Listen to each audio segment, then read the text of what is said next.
Philosophy SEC 2 মার্কসের suggestions নিয়ে তোমাদের চলে এলাম। তোমাদের আজকের এই পার্টটা তোমরা কি জানো, এনভায়রনমেন্টাল এথিক্স।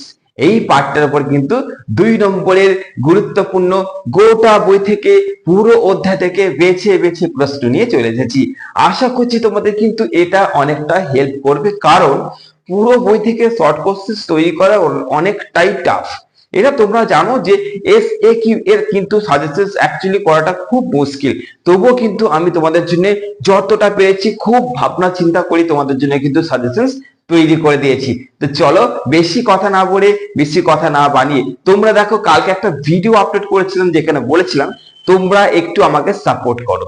তোমাদের কাছে একটু পরিষ্কার হয়নি যে আমাকে তোমাদের আদৌ দরকার হ্যাঁ কিনা, তো সেইখানে কতটা দরকার সেটা কমেন্টে জানিয়ে দিয়েছো, ভালো করে দেখে নিয়েছো। তো চলো বেশি কথা বাড়াচ্ছি না, দেখে নাও। আলাদা আলাদা করে কালার করে দিয়েছি, পুরো টাইপিং করে কিন্তু তোমাদের জন্য এনে দিয়েছি কোশ্চেন্স গুলো।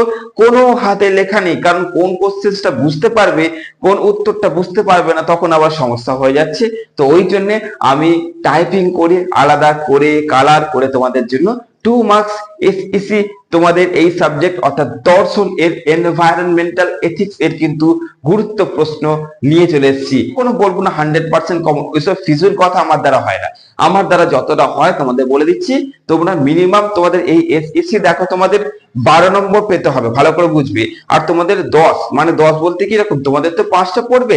আশা করছি তোমরা কিন্তু এখান থেকে কমন পেয়ে যাচ্ছ, কোনো চিন্তা করতে হবে না। তো চলো দেখতে থাকো, তোমাদের জন্য আমি রয়েছি, আশা করছি তোমরা আমার জন্য রয়েছো, দেখতে থাকো।